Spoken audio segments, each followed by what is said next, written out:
Hello everyone, আসসালামু আলাইকুম। সবাই কেমন আছেন? আশা করি ভালো আছেন।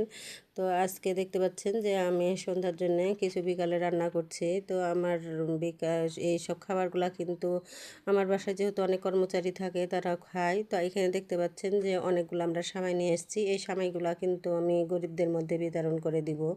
যেহেতু এই বছর কারা দিনে গরিবদেরও কিছু হক থাকে, সেই হকটা যেন তারা যেন তার মনের আশাটা যেন পূর্ণ হয়। আর এদিকে দেখতে পাচ্ছেন যে আমি ডাল রান্না করেছি, ডিম ভেজেছি। আর ডিম দিয়ে কিন্তু বেগুন দিয়ে আমি রান্না করব। অনেক দিন থেকে আমাকে ডিম আর বেগুন দিয়ে খেতে ইচ্ছে করছে। জানি না এরকম খাবার কার কার ভালো লাগে, অবশ্যই কমেন্ট করে জানাবেন। আর এই যে ডিম আর বেগুন এদিকে হয়ে গেছে, তো আমি ঝোলের মধ্যে ডিমগুলা দিয়ে দিচ্ছি।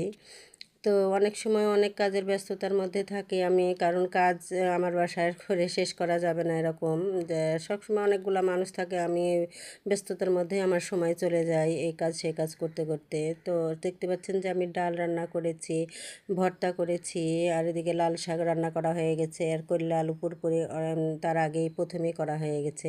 তো সবাই আমার পাশে থাকবেন। আমার ভিডিওটা ভালো লাগলে অবশ্যই লাইক কমেন্ট শেয়ার করে দিবেন, আর আমাকে একটু সবাই মন থেকে দোয়া করবেন।